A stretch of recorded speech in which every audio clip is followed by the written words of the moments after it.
All right, good evening, everyone. Welcome to the first live episode of Trans in Real Life, or Trans IRL. I'm happy that you're here. My name is Samantha, and we've got a great show for you tonight. Great guest, great conversation. And I just wanted to go over a couple ground rules, ground things before we got into things here. So again, thank you for joining us. I think this is a great chance to get in front of the community, our allies, our friends, our families, and have our voices heard. I did want to talk about what this show is and what this show isn't. This show is a way for us to share all of our unique stories and our unique perspectives in the trans community for people who are transgender, gender nonconforming, and non-binary. This really offers up an opportunity for us to have our stories heard and share those with a wider audience. It's a show that shows the way we live live. And I think that's kind of unique out there. I know there's a lot of blogs that do produce and put out episodes, but this is a live cast. This is us as we live in the moment. There's no fancy filters. There's no fancy editing. There's going to be mistakes. There's going to be issues, and we'll work through those because that's how life works. It's a way for people who are transitioning to get a better sense of community, to see what other people are doing out there, how they're representing us, and see what transitioning means to them. This show is a way for people who are questioning to answer some of those questions that they may have. I do take questions through Instagram before the show goes live, and we'll also take questions live during the broadcast here as well. For our allies, for our friends, for people that don't quite understand what it means to be transgender, this is a way to demystify that process. This is a way for us to share our experiences and help people understand that at the end of the day, this is just us. This is our life. And just like anyone else out there, all we want is to find happiness, love, and acceptance. What this show isn't, different category now. This show is not medical treatment. It's not therapy. It's provided as opinion.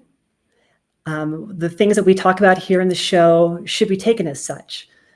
Everyone's experience with transition is their own. And that's an important thing to keep in mind. My experiences are going to be different than yours or any of my guests. These are presented simply as our own stories to broaden your own understanding of being transgender. But nothing that we do here is saying that, yes, you have to transition this way or you have to do this in order to be trans. That's not the case at all. This is just provided as information, as sharing, as knowledge sharing. So please keep that in mind as well. The other thing is we're not perfect. There are going to be things that are said on this broadcast that we get wrong. One thing that I want to try to do as moderator here on the show is make sure that we don't present any opinions as fact, especially medical fact, and stay as neutral as possible when it comes to that. If we do make mistakes, let us know. We'll address those either live during the broadcast or during the next episode. We want to try to present as fair and unbiased its opinion as possible, but we are humans and we are all biased by our own experiences, upbringings, and whatnot. So that's something to be aware of as well. So with that, that's what we are and that's what we aren't. I did want to introduce myself for those of you who aren't familiar with who I am. And real quick, my name is Samantha, and I've been transitioning for about the last 2 years now. And when I came out to a wife who I'd been married to for 10 years, who had absolutely no idea that I had been dealing with this basically my entire life. It was completely unexpected for her. And honestly, when I first started out, I was terrified. This was something that I had hidden for so long and dealt with in secret and was something I was ashamed of. So when I started coming out and going through this process of transitioning, I knew that if I could, I wanted to help others in similar situations and try to broaden the understanding of what this process entails and hopefully for other people who are dealing with this, make it something less scary and something less unachievable. So that is my quick introduction. I'll be talking tonight during the broadcast as well with my guest tonight. In addition to your host, Samantha, we also have our director who's joining us from Santa Monica, Addison. I got so excited I cut to myself early. That's all right. You're good. So hi, Addison. How are you tonight? I'm good, how are you? Doing well. Yeah, this is looking good so far, huh? I'm sorry, say again? Everything looks okay so far? Everything looks okay. Yeah, it was a mad scramble for all the graphics, but we made it. So again, this is live. It's our first attempt at this process, and there'll be hiccups. That's okay. Addison's going to be monitoring the chat for us here, and we'll be throwing questions our way as we jump into our main topic. And let's get to it. I'd like to introduce our guest tonight. She's an amazing individual who I've had the chance to get to know better these last couple months online. I was there virtually with her as she finally did come out in her career, and is just an incredible individual. So I would like to bring on board right now Izzy Goyer. Hey, Samantha. Hi, Izzy. How are you tonight? I'm great. How are you doing? Doing well. How are things there? Is the weather nice tonight? Yeah, it's out. You know, we have a couple months here in Texas a year where it's really not a lot of hot weather after that. Well, good. I'm glad. It's pretty warm here too, actually, in Phoenix. But let's hop into it. Are we good? Yeah. All right. I will say, just tap your volume down just a little bit on your computer.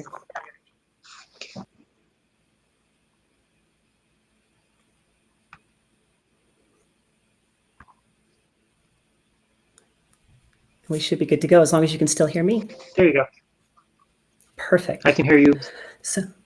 So one thing that drew me to your story, Izzy, is that we kind of work in related fields. For those who don't know, I work in aerospace manufacturing, and Izzy is actually a pilot who flies some of the aircraft that my company provides material for. So Izzy, I'll give it over to you right now, and you can tell us a little bit more about your career and your story.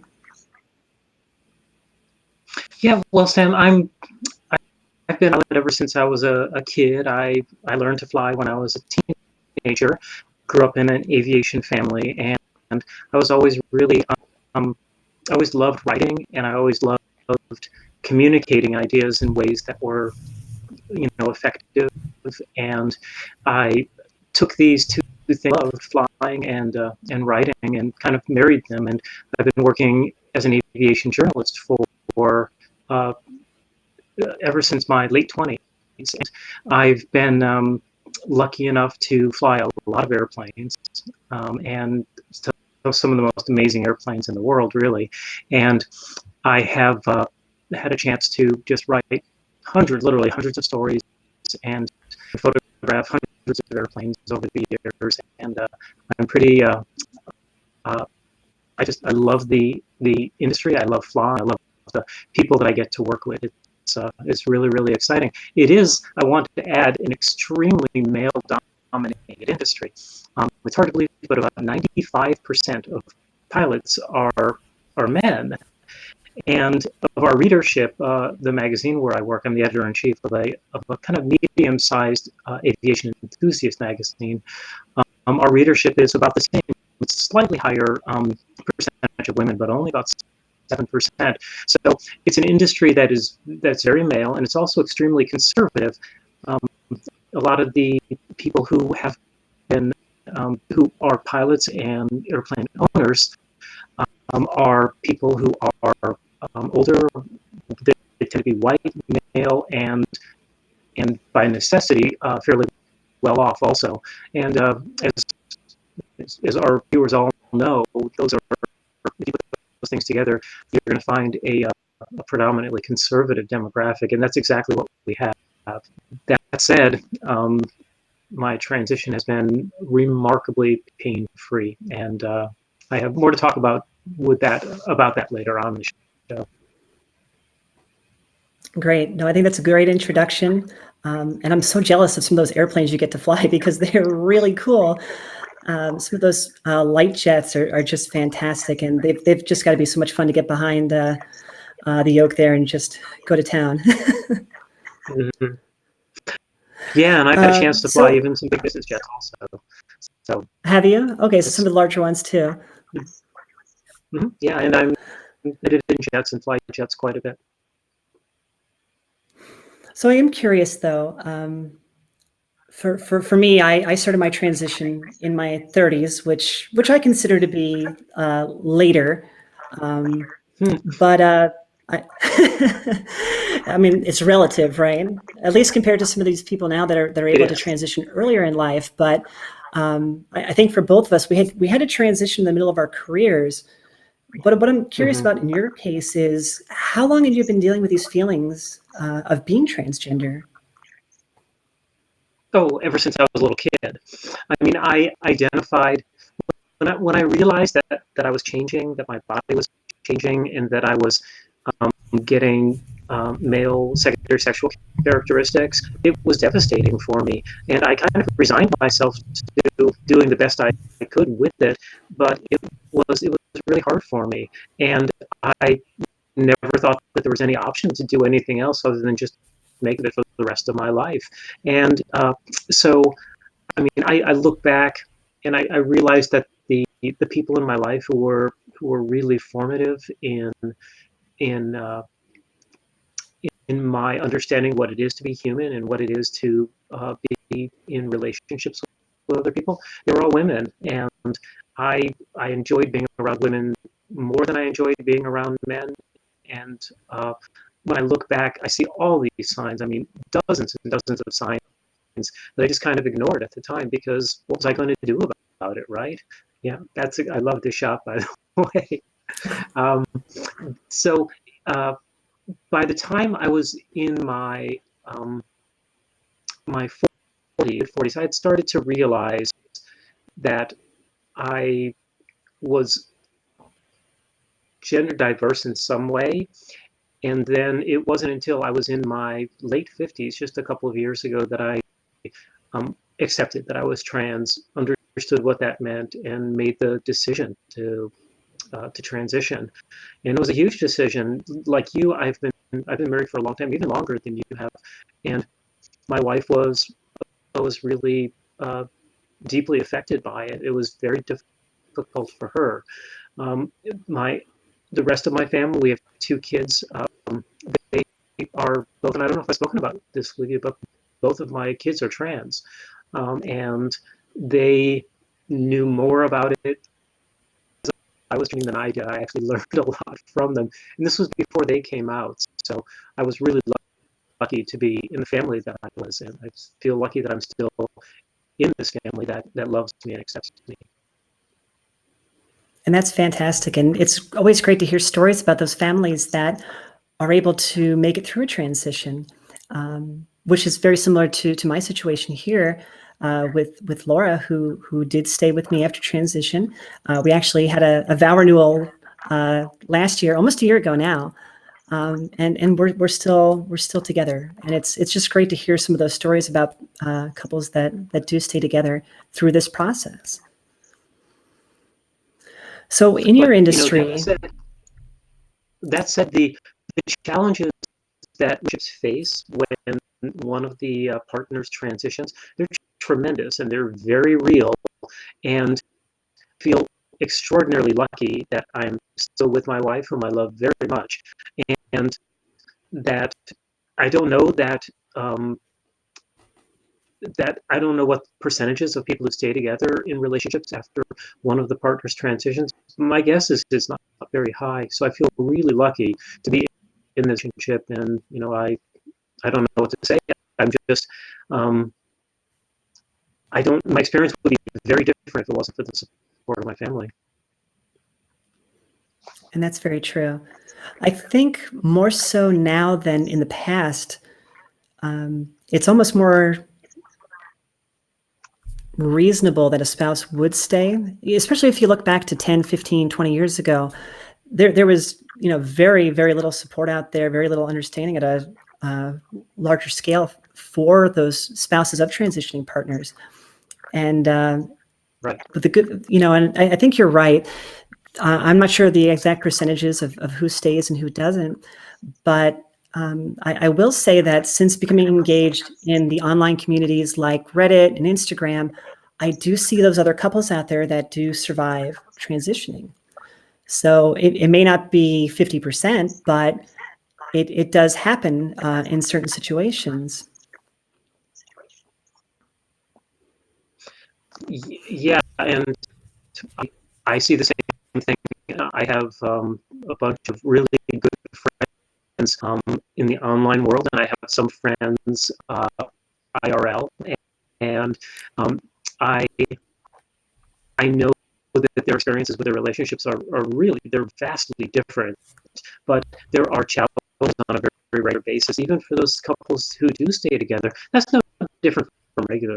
People have a hard time with relationships, with kids, with financial obligations. Being married is not for the faint of heart. And when you throw something in that changes fundamentally the way that other people look at you and look at your partner, you can see where that would add a great deal of pressure to the whole equation. Definitely. And I think for those couples that are in the situation of working through transition together, it is a very large hill to overcome. It's something that has to be taken a day at a time. And honestly, it takes, two people that want to continue to work on a relationship together. And much as marriage is, it's working through those situations and those issues. It's funny to see some couples go through this process and work through transition. I almost transitioning opens up a lot of old wounds too, because since you've thrown everything on the table, well, let's get everything on the table as well, right? So it's a process, and really that's a whole episode in itself. I do want to talk to other couples that have transitioned together, and my own wife included, because I think that those stories are very important to share as well. But tonight in particular, I'd like to focus on careers, since that's something that we both had to transition together. And it's something I know that a lot of people are interested in as well, in how did transitioning affect their careers, especially people in very established careers, in very professional careers, and in both of our cases, male-dominated fields as well. Mm-hmm. So as you came to terms with your own identity and had a better understanding that, yes, this is what I need to do in order to survive, what were your first thoughts about what that would entail for your career? I thought it was over. I thought there was no chance that I was going to be able to maintain my career, my professional standing if I transitioned. And I started trying to figure out how I could deal with getting fired or losing relationships. And so I was kind of coming into it from a very different posture. And the more I got into it, the more I opened up to a few very close and select friends and came out to them as trans. The more I started to think, maybe I could pull this off. And I started to work at it from a whole different perspective. Instead of being defensive about it, I started to look at how I could approach it in a proactive way to give myself the best chance of surviving the transition professionally. And it was an eye-opener because it was really effective. And I had so many allies. I recruited allies, and I had a plan. I formulated a plan before I came out. I had everything in place. And my coming out was actually extremely fraught. I was outed within a small online community of aviation, whose names, identities I don't even know now. A good friend caught wind of it and told me about it. I moved up my coming out by almost 2 months, exactly 2 months. And as it turned out, because I had planned everything out in advance, there was very little left to do other than to pull the trigger and to come out. but it was only because I changed the way I was approaching it and was very strategic and proactive about it. Yeah, I know for me personally, I was pretty terrified. When I was first coming to terms with that I was transgender, I was actually a supervisor in a production plant with my company. I had direct reports. I had about 40 direct reports under me and that really scared me. These are electrical engineers, electrical technicians. Again, that group of people was about 80% male, and it was kind of a terrifying position to be in that production environment. I was really worried that I wasn't sure how I was going to be accepted or how I was going to get through that. So what I ended up doing about a year before starting my transition was looking for other opportunities in the company where I wouldn't necessarily have other people reporting to me. I was hoping that maybe I could scoot out of such a visible type role and just be responsible for myself. Because as we've mentioned, when you transition, the people around you transition as well. And I was terrified about bringing 40 of these other people through transition with me. And I did end up finding a different position as a program manager where I didn't have any direct reports, and that allowed me a little bit more independence and a little bit less visibility as I started my transition. But much like you, once I actually started the process, and I started by going to my boss, actually, overall, it was a relatively positive experience. The company I work for is a large company. It's a Fortune 500 type company. And I'm lucky because of the people that have gone before me in this company have worked to actually develop some of the standards and cultural acceptance of transgender individuals. I wasn't the first person to transition in my company. And in fact, I had other transgender individuals at the company who act as mentors for me as I prepared my transition. And that was extremely beneficial. But at the same time, I recognize my privilege in working for a large company that has some of those protections in place, and how that helped my transition and my coming out at work go a little bit smoother than I feel like some people have working for smaller companies or family-owned companies.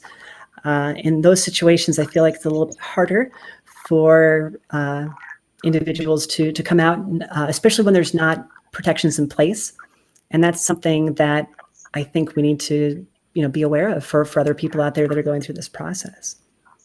Yeah, that's a really good, those are all really good points. I'm so glad that you had that support and it went well for you, Samantha. I'm in an unusual situation because I work remotely from my home office in Texas, but my company is headquartered in Massachusetts, and Massachusetts has exceptionally good transgender anti-discrimination laws. So because of that, I was protected going in, and I also was really lucky to have our HR person. It's a very small company, about 50 employees, but my HR is just a remarkable woman with whom I was already friends, and I came out to her months before I came out to the rest of the company, and she kept my confidence, which she did not have to do by law, but she did because she's that kind of a person. And she helped me and worked with me to develop a plan for my transition. And when I was ready to transition, when I had to transition after I was outed, not on a large scale, but on a small scale, which would have quickly deteriorated from there, I'm sure.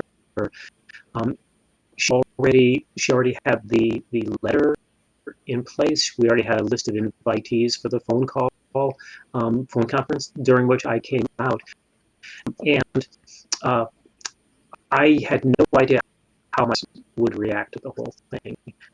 I know my boss very well at that time, and it really could have gone any way. Luckily, the owner of the company, with whom I don't work on a day-to-day basis, is very progressive and is a progressive donor, and he quickly took charge of that meeting and said, "Congratulations, and the first thing I want to say is, what can we do to help you?" I was like, I'm going to heaven. it's like he could not have said a more perfect thing at that time. And that's so And wonderful to it's have been that great. support. Yeah.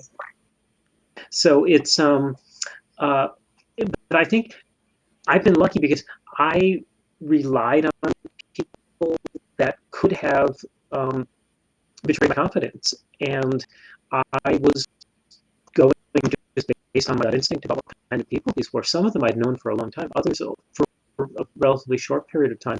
Every single one of them was loyal and true, and were to helping me.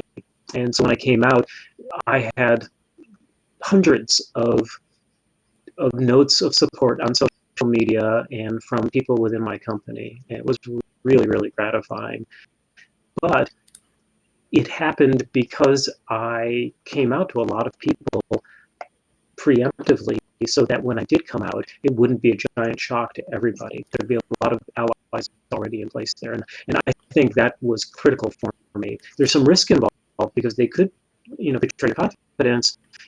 In my case, they didn't, and I wouldn't have done it any other way, really. The funny thing is, in my experience, as I said before, I was a supervisor at a small factory. I had my direct reports, and I went into that individual contributor role. The funny thing is, in the role that I moved into, I ended up being responsible for a program that was spread out across multiple sites within our company. And at the end of the day, instead of just working with a single site, even though I didn't have direct reports, I worked on a daily basis with 10 other sites within the company. So when I actually came out, instead of having to come out to my 40 employees, I ended up having to come out to just under 1,000 people across 10 sites in the company, which ended up being an even larger coming out than I expected it to be. But much like you, my experience was positive. I had very limited negative reactions. And if people had an issue with me, they really didn't bring it to me. I had one person who asked some inappropriate questions, but nothing to the point of having HR involved or anything like that. So I consider myself very lucky in that regard as well. And Yeah, what I'd like to also talk to you about is, well, you came out just this last summer, correct? Mm-hmm. Yeah, August 28th. We remember these dates. Okay. You do, right? There's so many birthdays and anniversaries that I have to remember now. And it seems like when I'm posting online, it's like, oh yeah, this is the anniversary of this is the anniversary of that. There's a lot of dates in there now, surgery dates, HRT dates, right? All those special occasions. Did you have another thought on there? I didn't mean to cut you off. I'm sorry. Oh, just like you, I had a relatively small number of people that I interacted with on a daily basis, but we have a huge audience, measures in the hundreds of thousands, and I'm very well known in my industry because I've been doing it for a long time, and so there was the risk of that kind of public exposure too, which I don't have to deal with directly on a daily basis, but when I go to events, conventions, and air shows, I see a lot of people, and it was about 2 months after I came out that I had my first event, and it was not easy because normally I just work on my own. I work remotely. That's an important picture. Let me tell you about that picture for a second. Thanks for that up, Addison. That was, it's a big air show called Oshkosh in central Wisconsin. And I was out to my family. There it is again. I was out to my friends. I was dying, putting on boy clothes on a daily basis. And this is the last event that I ever went to in disguise. And while I was there, I met I made a line, a woman named Laura Laban, who is the developer of an amazing flight simulator game. If you're in the audience, Laura, hey. And we connected there, and I survived the event because of her, because I was able to have that touchstone where I knew there were people there that knew and were my allies. I don't think that I could do a show like that again. In disguise, there comes a point where it's just really, really hard to do it anymore. And you have to take that leap. And I have yet to go to an air show, a big air show, since I've been out.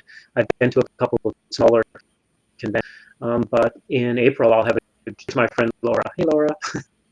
And Laura's the pilot as well, and just a remarkable app developer.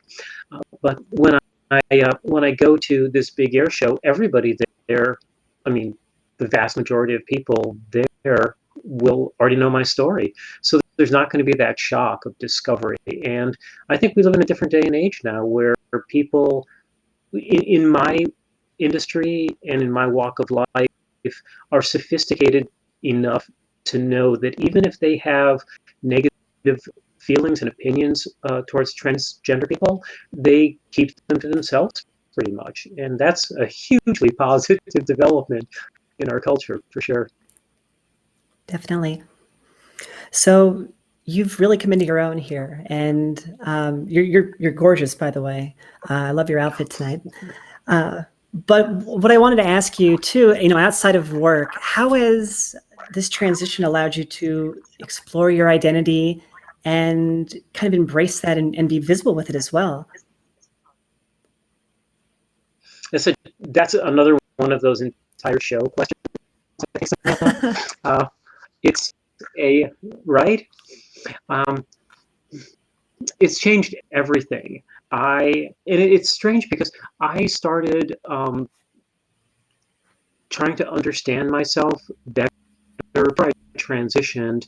I went through a series of very difficult events in life that were publicly not visible, but that were internally just devastating. And I realized that I had to do something to survive. And I started learning about mindfulness and meditation and starting to understand myself better. And I won't go into the details of that, but if anybody wants to ask me about that at all, I would love to go into detail in a private setting. And it was during that time where I was myself and learning to understand myself and accept myself that I said, this is just BS. I'm trans.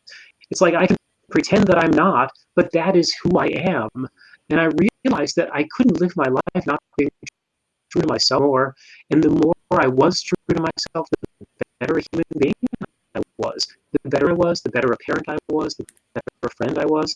And it was a struggle to unlearn some of those really negative attitudes and behaviors that I developed. I wasn't a monster by any stretch of the imagination, but I looked back and I realized I didn't get so much about myself and so much about other people. And transitioning in HRT in particular, they changed my world. They changed my perspective on the world in a way that I had not anticipated, and I would not go back for $1 jillion. It's meant everything to me. And it's when people talk about what transition can do, how it can be disastrous or so on, my experience is the opposite. It saved my life, and it has opened my eyes and opened my heart. Gosh, I agree with so much of what you just said. I know. That resonates with me so much. It really does. So with your newfound confidence and identity, you've also been working on some shows too, correct? That's right, yeah. I performed a spoken word piece at a terrific show here in Austin called Gender Unbound that's put on by a group led by an amazing artist named Drew Riley. If y'all have not seen Drew's work, you have to check it out. She's absolutely a phenomenal portrait artist, a trans woman, and a very quiet leader in the community. And Gender Unbound gave me the opportunity to give a spoken word piece that explored the nature of my identity and coming to terms with my identity.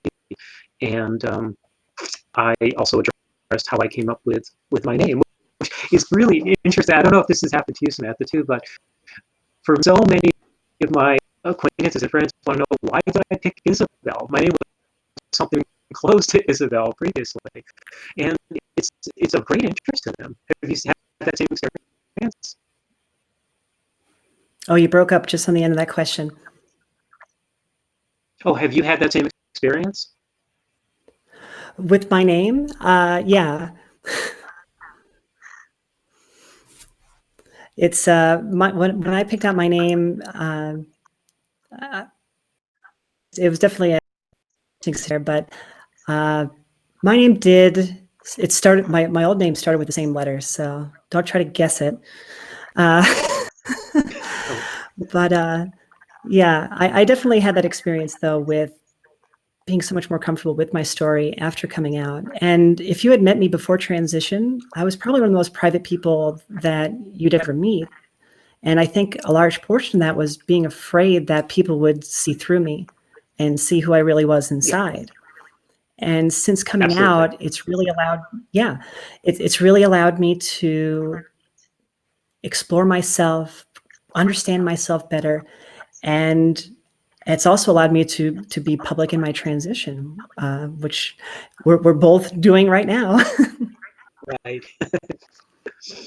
Yeah, and that's, So I mean, because we are transitioning, and it means something different to every person, and it can be an extremely political conversation, what transitioning is, what it should be, what it shouldn't be. Suffice it to say that it is for me what it needs to be for me, and it makes me happy. It fills my heart, and that's what I really need to know. definitely. So we've actually already been talking, if you can believe it, for over 30 minutes here. I do want to get to the questions. So for everyone who's watching and everyone who watches this clip later on, there's two ways to submit questions. You can either submit them during the conversation right now, and Addison will curate those and get them over to us, or you can go to our Instagram page, TransIRL, and about 2 days before our broadcast, there will be a story posted where you can submit your questions on there, and we will get those loaded in here. Any questions that are submitted through Instagram are anonymous. I know that there are people out there who are not out and may not be posting from an account where people realize they're out. So as much as I'd like to give credit to people for asking questions, I want to respect people in this process and make sure that we're protecting them as well until they're comfortable with coming out. So with that said, I'll have Addison go ahead and pull up the first question. How would you go about approaching the subject at work? Should I speak with HR or my boss first? And I know in my situation, I went to my boss first, and I told my boss about 4 months before I came out officially. And the reason I did that was because I had a very good relationship with my boss. She's a fantastic woman. I love her to bits. And the unfortunate thing is I actually told her at a holiday party, because the holiday parties, there may be some libations there, and things are a little bit easier to talk about. But I asked her, of course, at that time to keep it a secret. I just didn't realize I was going to have her keep it a secret for so long. So when I finally did come out at work, you know, she came to me exasperated, just said, "Oh my gosh, you have any idea how hard that was to hold on to this entire time?" That was how I ended up doing it. I did reach out to HR about 2 months before coming out officially. I sat down with my HR rep and just created a game plan, a timeline of when things would be happening, and how I'd like to actually go forward in my transition. In my case, I was really lucky with HR. They were willing to work with me. And when I did finally come out, it was a relatively smooth transition. So same question to you, Izzy.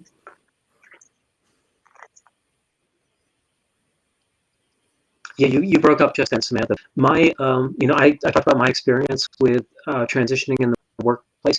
One thing I'd like to say is that it's a sad commentary on um, on on our political culture that you need to know where you live in order to figure out how you need to come out, or if you do come out. In the United States, it's there are places where it is safer to come out than other places. There are companies where you might have a company culture that is not safe. You might have certain within the company who are not safe, and it really takes a lot of judgment, a lot of listening to your gut, and a little bit of luck worked in with it to formulate a plan. But definitely, and it's sad that in this day and age, it's the case. But still, there is no one plan that is going to work for people. You need to very evaluate what the circumstances are of your workplace and your position there, and strategize based on that. One thing I will say is that there are organizations out there who will help you, and I talked to lots of people, folks at Human Rights Campaign. I became kind of online friends with a couple of the women who worked there, and they were extremely helpful in giving me advice, but also just listening, acting as sounding boards for my concerns. So that's something that you should think about also. If you have an opportunity to look to those organizations, call them up, pick up the phone. You never know. You could very likely wind up talking to somebody for an hour, somebody who has experience that can really, really help you make these super important decisions. That's a great response. Thank you. Let's go to our next question.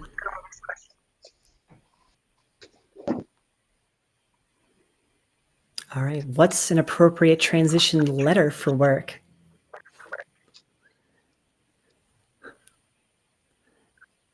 So what did you end up doing, Izzy? Well, in Massachusetts, there's an actual anti-discrimination law. So we did our letter based on Massachusetts best practices.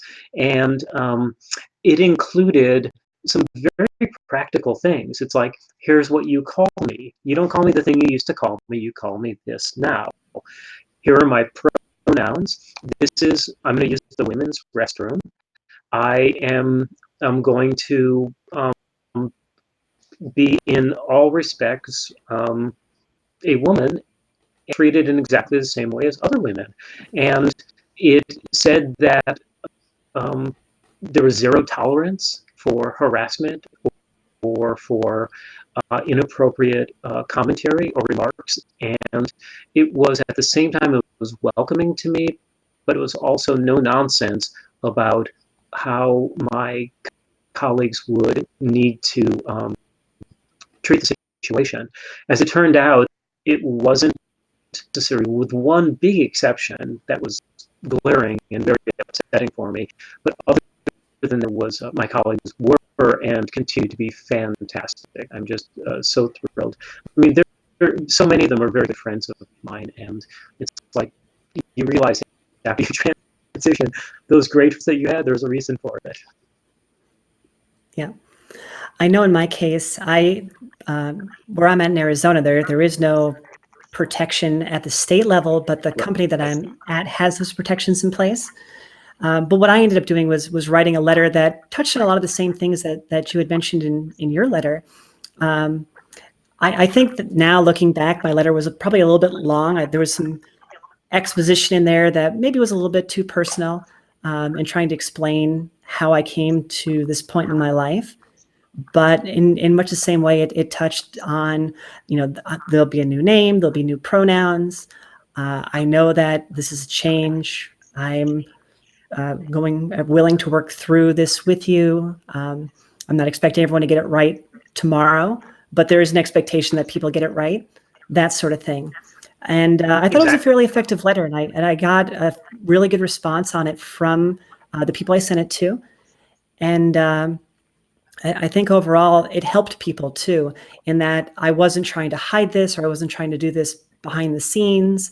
It answered a lot of questions. And at the end of the letter, I left it open that if you'd like to talk about this with me, reach out to me. Don't talk behind my back. If you have a question, come to me. As long as it's a question that's coming from a place of respect, I'm happy to answer those questions. And I did have some of those conversations with people. And I think that really helped that situation as well. No, that's that's great advice. One other thing is that there are, and I don't know this for a fact, but I would guess that there are probably some good sample letters available from Trans Equality and from GLAAD and from Human Rights Campaign. Those And three I'm organizations happy are to share my letter fantastic. as well. If people are interested in what I wrote, I am happy to share it to you through Instagram or, well, I guess Instagram is probably the best way of doing it. Just shoot me a message No, me and too. I'll give you a link to my letter. Me too, absolutely. All right, let's go on to our next. Ooh, is it better to give coworkers a long notice or a shorter time? And this is in regards to an upcoming transition. So here's a very Shorter, good opinion like question here. right now. Short. Yeah. All I can speak to is my own experience, and I came out to my team, my direct team, about a week before I came out to the larger company. So it was really a short notice. And I think there's something to be said for the urgency of that change when you do finally come out, so that there's not confusion, so that people are working towards that new name and that new presentation sooner than later. So there's not forgetting, there's not confusion. I think there's something to be said for that. But Izzy, I think in your story you mentioned too that before you were officially out, you also had your allies there that you had kind of set up and were aware that these changes were coming. And I think there's Right. value in that too, and having some of those people in place earlier than later. Yeah, I think one thing that I would caution friends against doing would be trying to come out in a way that is so gradual that it becomes clear to their colleagues that they are trans before they have come out. I think that can create confusion and create rumors, and could be counterproductive. I know people who have done that and it hasn't worked well. I don't know anyone who's done that where it worked particularly well. Maybe it could, but in my experience with my friends, that's probably a confusing circumstance to put people into who might not be familiar with trans issues whatsoever. Definitely. All right, next question. Do you recommend taking time off before you fully transition at work to mark the occasion? I know in my situation, I kind of did the androgynous presentation thing for a while at work before officially coming out. So I had already been on HRT about 4 months when I came out at work. So I was actively transitioning, was starting to look different than I had before.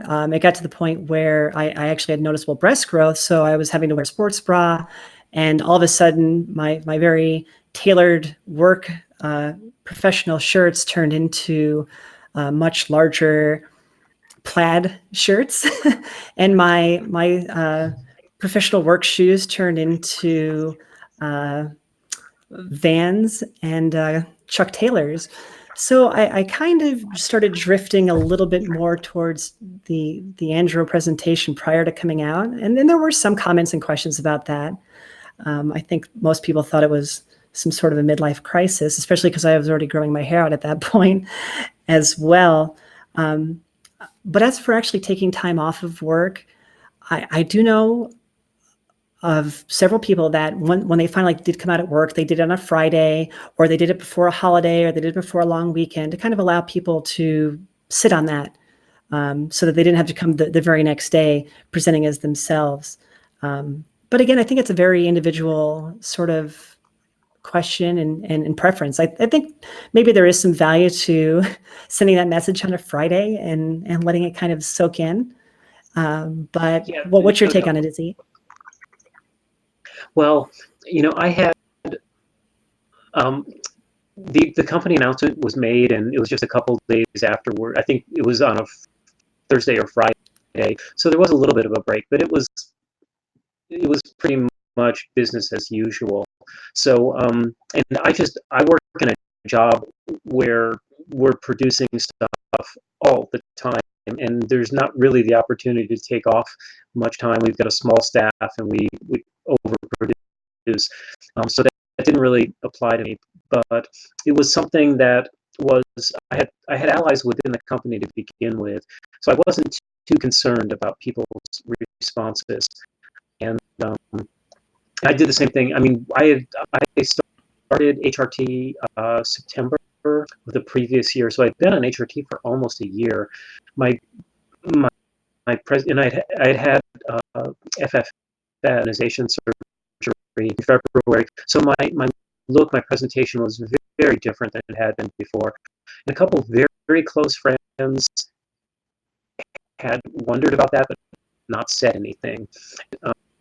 At some point, I love my Chuck Taylors as well, and at some point, I thought that it was just crazy that nobody could possibly not know by looking at me. So it was, that was a big part of it also. And but yeah, I think that giving people very little time to percolate on the details is probably best overall. All right. Next question. Ooh, a bathroom question. How long before using the proper restroom? So this is kind of a loaded question in a lot of ways, because unfortunately, at least for people in the U.S., and at the start of this conversation, I mentioned we're dealing with some of our personal biases, and for Izzy and I, we're both here in the United States, and in our situation, individual states are able to set laws regarding transgender bathroom use. That's something that needs to be taken into consideration before making that decision of when you're using the restroom or not. I know in my particular case, and in the state where I'm at, as soon as I was out, I was using the restroom that of the gender that I associated with. But I know that there are individuals out there that need to be aware of local and state laws that may impact that as well. Yeah, and I think with this question, the most important thing is safety. And I know I traveled from Texas up to Wisconsin. I drove a little travel trailer up there for that air show, and it made me very, very nervous. I looked so feminine that I felt silly using the men's room, but I did use the men's room because it felt like the safer thing to do to me at the time. And that's the last time that I've used the men's room, because I'm a woman and I use the women's room, and it creates a great deal of anxiety. It did on my part, and less so as time goes on, but it's a dangerous thing. There's a lot of risk involved when it comes to bathrooms, and especially because in Texas, like Arizona, there aren't any laws protecting trans people and letting them use the restroom that they need to. I live in Austin, which is the capital and a very liberal city, so I feel very lucky because of that, but you don't have to get too far away from Austin before things have a very different feeling to them. Definitely. All right. Next question. How can coworkers lend support? Wow, this is a great question as well here, right? And I think you touched on it a little bit, Izzy, with your allies that you had there close by. Yeah, my colleague who's no longer with the company, who might be watching this this podcast now, who is just a wonderful, very, very dear friend. She was there for me. I came out to her way before, almost a year before I came out to anyone else in the company, and she was there for me. She let me know that she supported me. She cared about me, and that she would do whatever it took to help me with this process. I mean, that is gold. That's magic. And there are probably a lot of different ways that you can do it, but just listening, being there, caring, supporting. After the person comes out, use their name. Overuse their name. I love it when people say Izzy 7 times in a sentence, because it shows me a little bit overboard. It shows me that they understand and they here. They're on my side. That's so awesome. I agree with everything you said. I don't have too much to add. The only thing I would allow is that for those coworkers that want to be allies, if I'm not in the room and somebody uses the wrong name or uses the wrong pronoun, advocate for me, right? Just say, "Oh no, it's Samantha," and help drive that change within the company as well when I'm not present. So I think everything Izzy said was great there. That's I don't great. have too much to add. No, that's a very important point, because when we're there, people are very unlikely to speak disrespectfully. When we're not in the room, it doesn't take much for a group of people who are led by somebody who has regressive views to go in a bad direction. And it can take courage to say, hey, this is, stop it, shut up. That's not the way you should be talking. This is her name, this is her gender, and we need to respect that. It has so much in common with anti-bullying campaigns, because anti-trans behavior is bullying, plain and simple. Sometimes it can get to be violent bullying, even, as we all, so tragically understand in this community. Definitely. There was just a thing in the news earlier this week about a trans woman who was assaulted in a restroom by other patrons. And that's kind of the sad state of affairs still today. For the progress we've made, there's still a lot of dangerous situations, and we have to be careful out there. Yeah, be safe. Everyone, all right, let's be pull safe. up the next question there. Did you have a lot of self-doubt at first? If so, how long did it last, and how did you move past it? Self-doubt at first. Well, let's see. I started transitioning at 33, so I had about 30 years of self-doubt in there before I finally got to the point where I knew I had to do this. Yeah, self-doubt is real. This is a huge decision to make for people that are moving forward with transition. Gosh, how many times did I second guess everything that I was doing in this process? It's, potentially upending everything in your existence. So yeah, there was definitely doubt in there. But at the end of the day, I still knew who I was inside. And even through that doubt, I knew that I had to continue moving forward in order to keep living. So I definitely still fought it during transition. It's something that I still deal with now occasionally. There are still moments that can get me down, but it's not consuming. It's something that definitely tapers off as time goes on and you become more comfortable with who you are. But I think it's something that you should be aware of. But for people that need to transition, it's something that you sort of have to power through as well. Yeah, very, very well said. I don't have much to add to that, except that involving yourself in a support line community is great for cutting that doubt, because all it takes, I think selfies could be a show all by itself too, Samantha. We post these pictures of ourselves because we're coming to terms with who we are, and we want to be able to see that this is who we really are after all. She's kind of cute, huh? And I think so. It's self-love. It is. At the same time, it gives our friends an opportunity to say, oh, you look amazing, wonderful, you're so gorgeous, which I say to about 50 of my friends a day, and I mean every single word of it. They are gorgeous. So involving yourself in the community is so important, and I thank God for I think a lot of us call it our IG family, and I feel that way. I've gotten to know you, and I've gotten to know several other really, really good people, my friend Polly and my friend Kinsey. Yeah, there are some great people that are watching right now too. People that are really active in the community online. I see that Tommy is over there, Mallory is online, Lauren's online, Lauren Joe is online, Casey is in here. So there's a lot of the Instagram community that has joined us in this conversation tonight, and it's great to see that support and have that presence here as well. All of y'all, if you're not following me, follow me. I'll follow you right back, because that's the way it ought to be. That's right. All right. I think this is our last question that we have preloaded here. And this is, how does it feel to have your transitions be so public?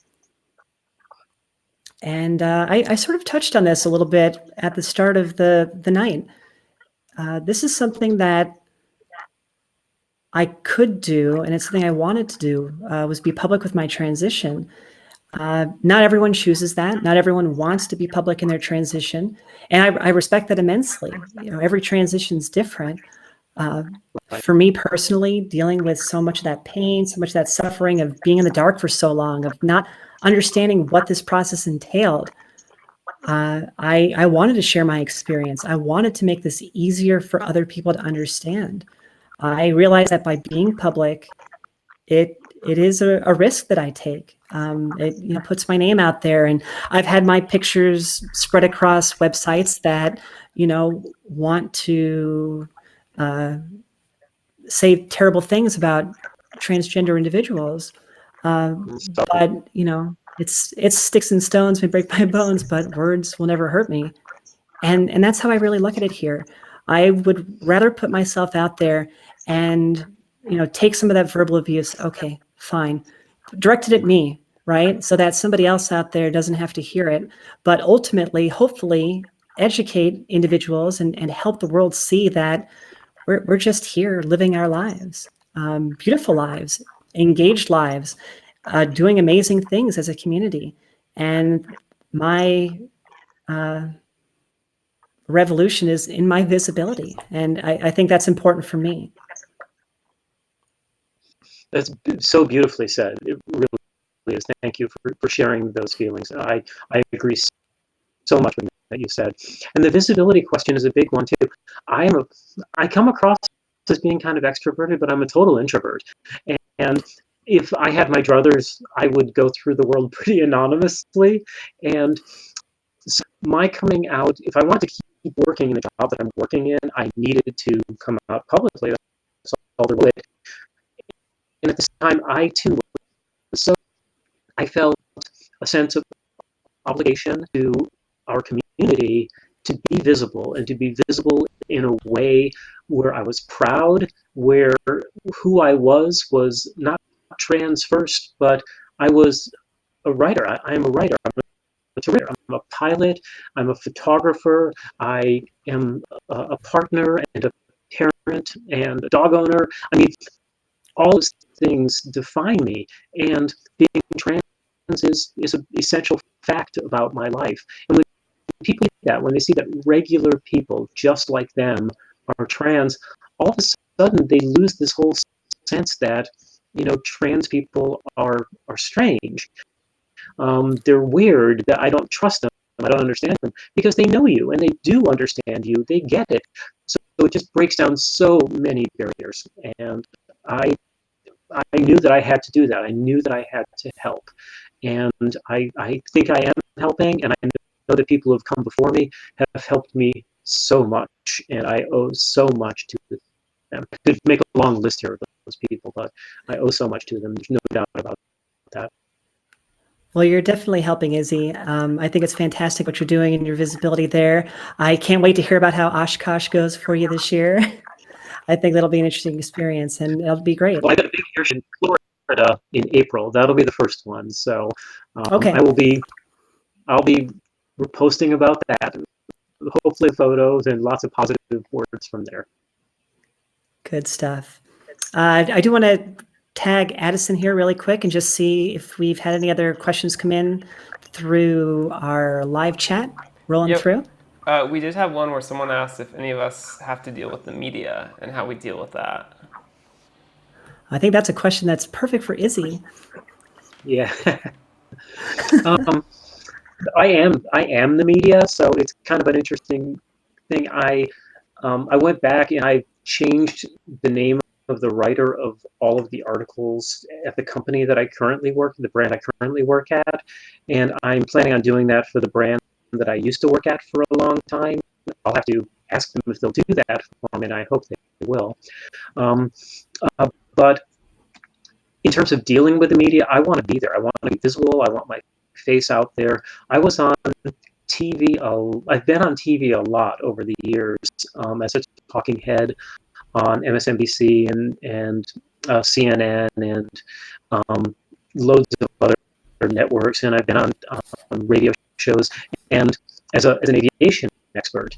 And I'm looking forward to the opportunity to do that some more, to talk about, not about transitioning, although I'm glad to do that, to talk about aviation, to just be out there, to show the world that, trans people are involved in every walk of life, because they are. We are. Beautifully said.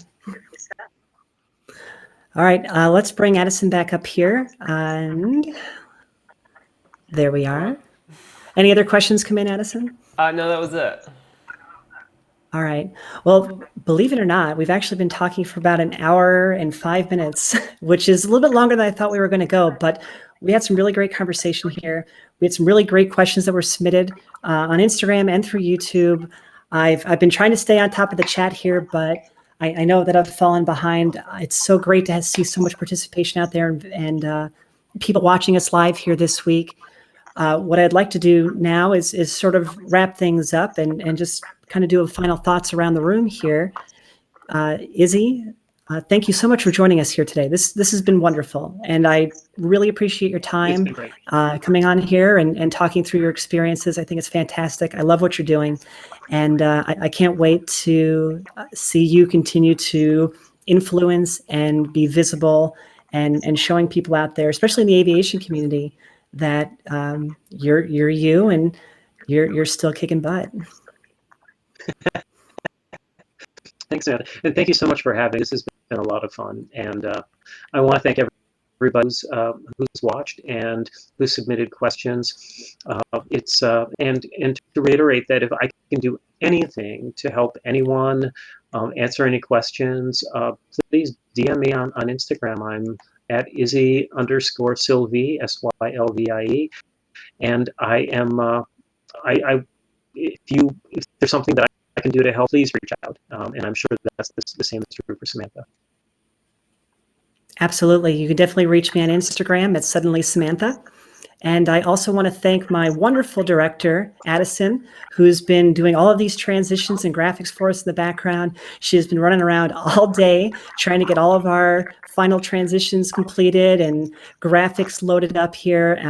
I couldn't have done this show without her. I think this is just beautiful, the work that she's done, and I genuinely appreciate everything that she's done here. Thank you so much, Addison. And hey, it's only a week till our next episode. Next week, we do have our calendar up there. Next week, we're going to have Paula Nolan joining us on the show. And our topic of conversation is going to be around voice. This is a topic that comes up quite a bit in the, definitely the part of the community that's transitioning male to female. Voice is a big topic of conversation. And I know that Paula is looking forward to being on. I'm looking forward to having her here. So it will be next Thursday, about the same time as our show this week. And I'm hoping that everyone out there joins us next week as well. And Addison, any closing thoughts from you? No, I'm just really excited that we're doing this. I'm excited that we're working together, and I'm excited that we have everyone watching. So, as am I. I will say one more thing here. We are still trying to schedule guests going into the future as well. I know that this week and next week we're dealing with individuals that transition male to female. Obviously, that's a very small portion of the community, or at least a portion of the community. We want to talk to everybody out there. We're looking for all perspectives. Reach out to me directly if you think you have an interesting story to tell. We'd love to get you on the calendar and continue to share these stories. And these are the stories we want to get out there. These are the stories we want to get in front of people. And I'm very much looking forward to doing these in the future with everybody as well. So with that, let's get all three of us back on the screen again. And I think we'll call it a night here. So thank you both very much. And thank you everyone out there for attending. And I'm looking very much forward to doing this again next week with Paula. Thanks everyone. Have a great night. Thanks. Thanks, Izzy. Thanks, Addison.